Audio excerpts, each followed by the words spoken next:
Hi, my name's Cam Kerr and I'm the CEO at Taronga Zoo. And I'm so excited to hear that Santa Barbara Zoo is about to start work on your new Australian exhibit and precinct.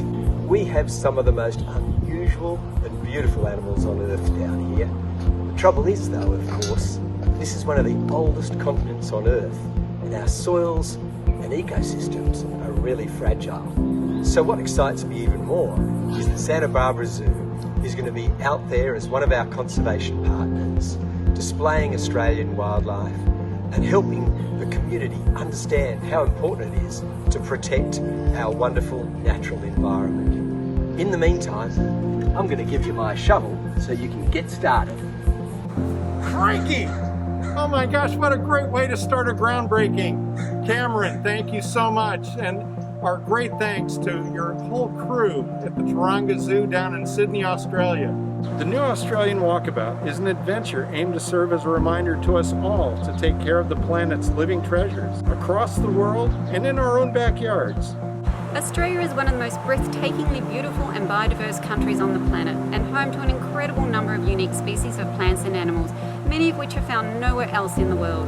This new exhibit will do more than connect people with incredibly unique Australian wildlife. It also represents an ongoing connection between our community and dedicated conservation efforts in Australia. To get you oriented, we are in the old elephant exhibit. This is going to be the new home of the Australian Walkabout. Prior to that, this was the home for Sujatha and Little Mac, the zoo's two elephants, who lived together for 45 years here until their passing in 2018 and 2019, respectively. The new exhibit is specifically designed to put guests right in the middle of the action, exploring open pathways, beautiful landscapes, and seeing some of the most iconic and unique wildlife representatives from the continent of Australia, including kangaroos, wallabies, and emus, in addition to several species of native birds.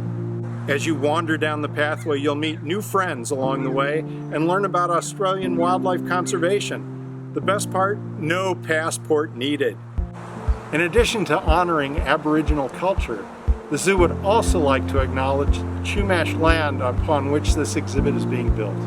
Before we officially break ground, we would like to acknowledge the Chumash people, the traditional custodians of the land upon which we stand, and the village of Swatete. We pay our respects to the Chumash elders, past, present, and emerging. We recognize their continuing connection to the land, sky, waterways, and the cultural responsibility to their flora and fauna. We are honored to be guests upon this land and have accepted the responsibility to continue the tradition of coming together and growing as a community. We thank the Chumash community for their leadership and support, and we look forward to creating strong ties as we build our relationship based on mutual respect and understanding. We are so grateful for the participation of individuals, families, foundations, and businesses that all came together to make this exhibit possible. Representing the board with me today are Santa Barbara Zoo Board Chair George Lease and Vice Chair Amy Pryor. I would like to recognize Australian Walkabout honorary chairs and longtime and generous supporters, Thomas and Nancy Crawford, represented today by members of the Crawford family, Peter and Peter Crawford Van Maewyn with me here. I would also like to recognize our Australian Walkabout ambassadors, the Wyatt family, represented by Crystal and Cliff Wyatt. Finally, I'd like to recognize our zoo director, Nancy McToldridge, and our Vice President for Animal Care and Health, Julie Barnes. So we're all ready to go down under. 3, 2, 1. Woohoo!